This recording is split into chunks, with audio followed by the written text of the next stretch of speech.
Hello hi నమస్తే. నేను మీ journalist Dev. Welcome to Kaizen news.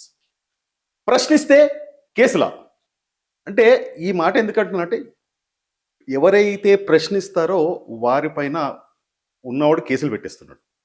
So దీనికి సాక్ష్యం ఏంటంటే ఈ మధ్య 2 రాష్ట్రాల్లో జరుగుతున్న రావణ్ అండ్ కేవీఆర్ ఎపిసోడ్స్. దాని గురించి అందరికీ తెలుసు, రచ్చ రచ్చ అవుతుంది మొత్తము. ఇందులో రావణ్ ఎపిసోడ్నే చాలా హైలైట్ చేస్తున్నారు. అంటే ఇది ఎందుకు, ఏంటి, దీని విషయాలు ఏంటి అని చెప్పేసి మనం ఈ ఎపిసోడ్లో మనం తెలుసుకుందాం. మనం ఈ ప్రోగ్రాంలో రావణ్ని అరెస్ట్ చేయడము, ఆయనకి బెయిల్ దొరకడము, కొద్దిగా సంతోషించగానే మళ్ళీ అరెస్ట్ చేయడం వేరే పోలీస్ స్టేషన్లో, అట్లాగే మళ్ళీ బెయిల్ దొరకడం, ఇలా 4 సార్లు జరిగాక ఎట్లాగైనా రావణ్ని జైలుకి పంపించాలని వాళ్ళు అకుంఠిత వాళ్ళ ఆశనో ఆరాటమో అది అనుకుంటాను. సో ఎప్పటిదో నవంబర్ 2025లో రావణ్ మాట్లాడిన మాటలకు సంబంధించి ఒక వీడియోను ఆధారంగా చేసుకొని ఊపా కేసు నమోదు చేయడం జరిగింది. ఎట్టకేలకు రావణ్ని జైలుకి పంపించేసినారు. ఎందుకంటే వాళ్ళు అనుకున్నది మాత్రం సాధించారు. దీనికి మాత్రం వాళ్ళకి కంగ్రాచులేషన్స్ చెప్తున్నాను నేను. అంటే ఇక్కడ పవన్ కళ్యాణ్ గారు ఇప్పుడు నేను ధైర్యం చేసేసి కొన్ని క్వశ్చన్స్ అడగాలనుకుంటున్నాను. దానితో పాటు కొన్ని డౌట్స్ కూడా ఉన్నాయండో నాకు. మీకు మీ ఫాలోవర్స్కి నా పైన కోపం చాలా వస్తుంది.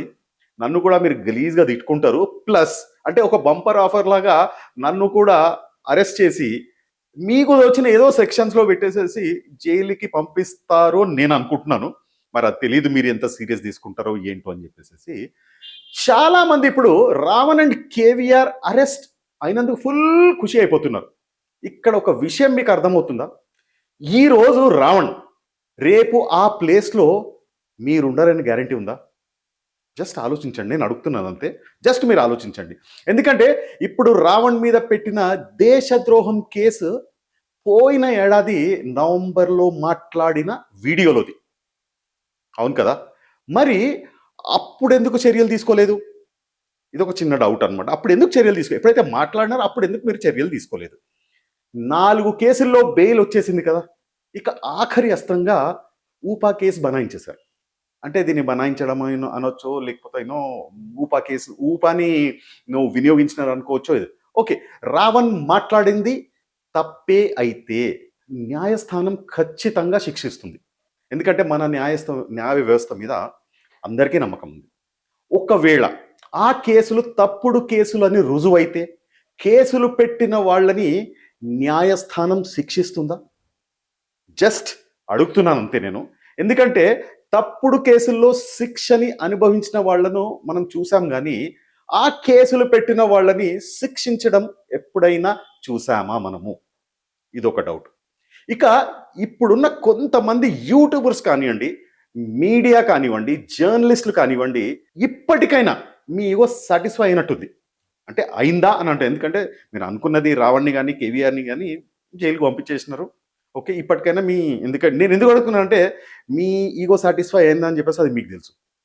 ఎందుకంటే రావణ్ అరెస్ట్ అయిన దగ్గర నుండి నాన్ స్టాప్గా వీడియోస్ చేస్తూనే ఉన్నారు. ముందు రావణ్ పవన్ కళ్యాణ్ని అడ్డమైన బూతులు మాట్లాడాడని కొంతమంది, ఇక దానికి కౌంటర్లు రావడంతో ప్రభుత్వాన్ని తిట్టాడన్నారు. ఇక్కడ కూడా వెయిట్ లేకపోవడంతో ఆఖరికి అంటే ఆఖరి అస్త్రంగా రావణ్ క్యారెక్టర్ గురించి ఎపిసోడ్లు స్టార్ట్ చేసిన. నాకు అర్థం కాని విషయం ఏమిటంటే ఆ విజువల్స్ ఇప్పుడు ఎలా దొరికాయా అని. మొత్తంగా చెప్పాలంటే రావణ్కి సంబంధించిన అన్ని రకాల ఆయుధాలను చెప్తున్నాను, మళ్ళీ రావణ్కి సంబంధించిన అన్ని రకాల ఆయుధాలను వాడేశారు. క్యాస్ట్తో సహా వాడేశారు. ఇప్పుడున్న ప్రభుత్వానికి మీరు చెప్పేవి చేసేవి నచ్చుతున్నట్లున్నాయా? మరి రేపు గవర్నమెంట్ మారితే అప్పుడు వాళ్ళు కూడా ఇప్పటి ప్రభుత్వం లాగానే కేసులు పెట్టుకుంటూ పోతే అప్పుడు కూడా మీరు ఇలానే న్యాయం ధర్మం అని మాట్లాడతారా? ఎందుకంటే ఇప్పుడు ఈ సోకాల్డ్ యూట్యూబర్స్, మీడియా జర్నలిస్ట్ మాట్లాడుతున్నది అదే కదా. మరి రేపు మీ మీద కేసులు పెడితే ఇవే మాటలు మాట్లాడతారా? ప్రభుత్వం చేస్తుంది కరెక్ట్ అని అంటారా? ఆలోచించుకోండి మీరు. ఇప్పుడు వైసీపీ వాళ్ళని ఒక విషయం అడుగుతున్నా. అప్పుడు మీ ప్రభుత్వ హయాంలో మిమ్మల్ని ఇదే పవన్ కళ్యాణ్ కానివ్వండి, లేక సిపిఎన్ గారు కానివ్వండి, లేదా కూటమి కార్యకర్తలు కానివ్వండి, నాయకులు కానివ్వండి, నోటికి ఏది పడితే అది, ఎంత వస్తే అది మాట్లాడారు.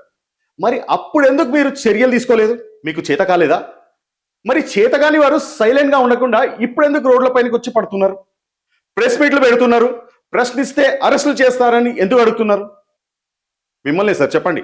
మీరు అప్పుడే చర్యలు తీసుకొని ఉంటే ఇప్పుడు ప్రశ్నించే గొంతుకు కానీ ప్రశ్నించే వాడికి కానీ సంఖ్యలు పడవేం కాదు కదా. చాలా మంది జనసేన వాళ్ళు, టీడీపీ వాళ్ళు రావణ్ జైలుకి వెళ్ళాడు కాబట్టి అక్కడ పోలీసులు కుమ్మేస్తున్నారు అని అంటున్నారు. అది ఎంతవరకు నిజం? అంటే రిమాండ్ చేసిన ప్రతి ఒక్కరిని కొడతారా జైల్లో?